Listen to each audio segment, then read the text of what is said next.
주기도문하겠습니다. 하늘에 계신 우리 아버지여, 이름이 거룩히 여김을 받으시오며 나라에 임하옵시며 뜻이 하늘에서 이루어진 것 같이 땅에서도 이루어지이다.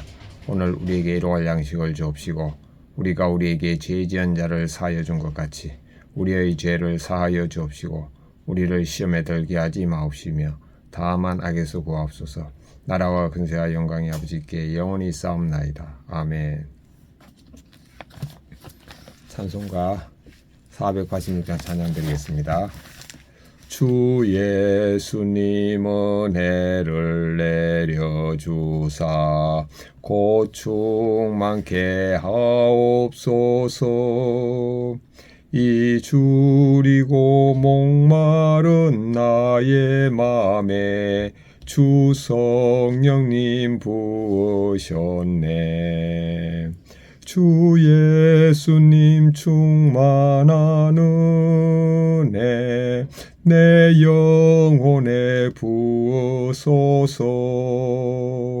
주 예수님 나의 힘 되고 내 만족함 됩니다.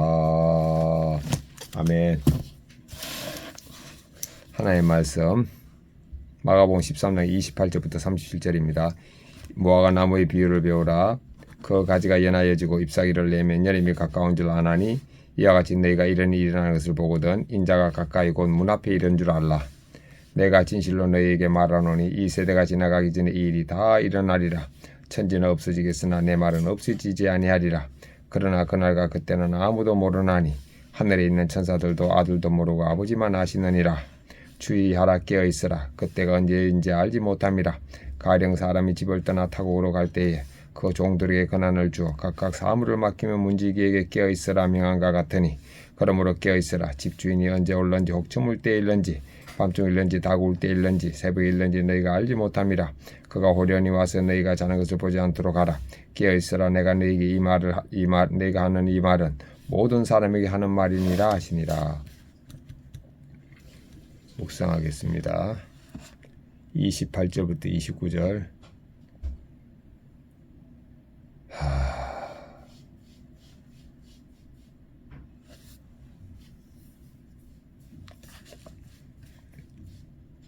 무화과의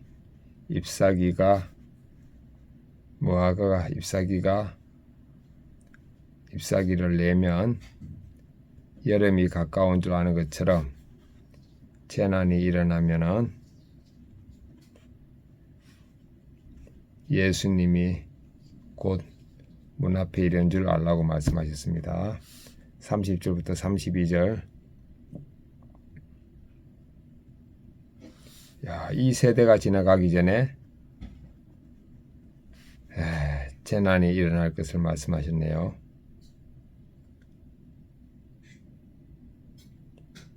이 세대가 지나가기 전에 재난. 이게 로마에 의한 예루살렘 멸망의 재난은 이루어졌는데 예수님의 재림은 아닌데 33절부터 37절입니다.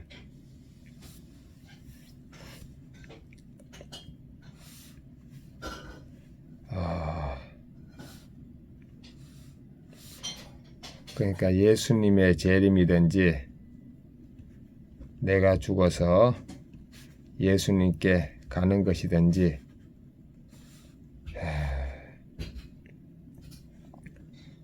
어느 때 임할는지 알지 못하기 때문에 깨어 있으라는 말씀입니다. 적용하겠습니다. 첫째, 저는 죽었고 예수님이 사심을 의식하면서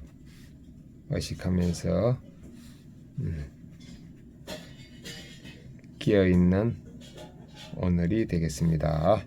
두 번째, 왼손은 주먹을 쥐고 예수님과 십자가에 못 박혔음을 의식하고 오른손은 주먹을 쥐고 예수님과 손잡고 있음을 의식하겠습니다. 아멘.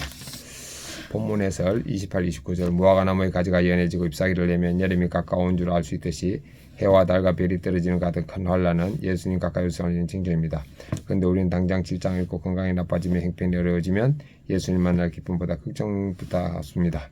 따라서 우리에게는 너희 공동체가 필요합니다. 공동체에서 겸손히 배우며 말씀으로 사건을 해석할 때 가까이 오신 연자를 만날 수 있습니다. 나는 사건을 말씀으로 해석하며 주님을 만나게 해주는 너희 공동체에 속해 있습니까?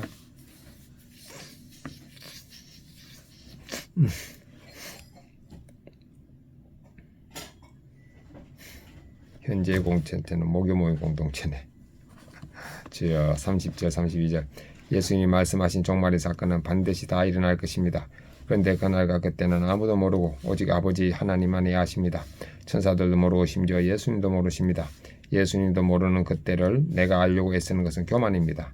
때의 문제를 아버지 손에 맡기셨다는 것은 하나님이 모든 때를 책임지실 것이라는 뜻입니다. 그날과 그때를 주님께 맡기고 그분만 신뢰하며 나아가는 성도는 이 땅에서도 천국을 누립니다.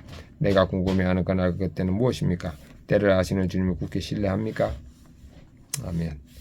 예수님이 제자들에게 주의하라 깨어있으라고 명하십니다. 이처럼 예수님은 우리가 알지 못하는 때와 시기로 우리를 훈련하십니다. 이 짧은 본문에 깨어있으라는 명령어가 4번이나 반복됩니다. 내가 영적으로 잠들지 않고 깨어있으려면 내게 주어진 일상을 잘 살아내야 합니다. 매일 내게 주시는 말씀을 잘 듣고 적용하며 생활 예배를 드려야 합니다. 그것이 호련히 임할 주님의 때를 준비하며 살아가는 지혜입니다. 나는 다시 오실 주님을 생각하며 일상을 잘 살아내고 있습니까?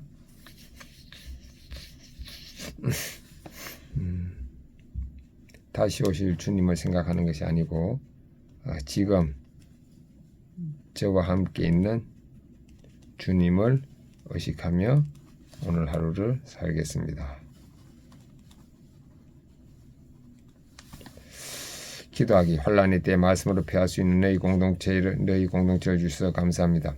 때의 문제는 주님이 책임지겠다고 하시는데 여전히 내 속안에 들어있는 저희 교만을 용서해 주옵소서. 깨어있으라는 말씀을 기억하여 영적 게으름을 버리고 일상을 잘 살아내게 하옵소서.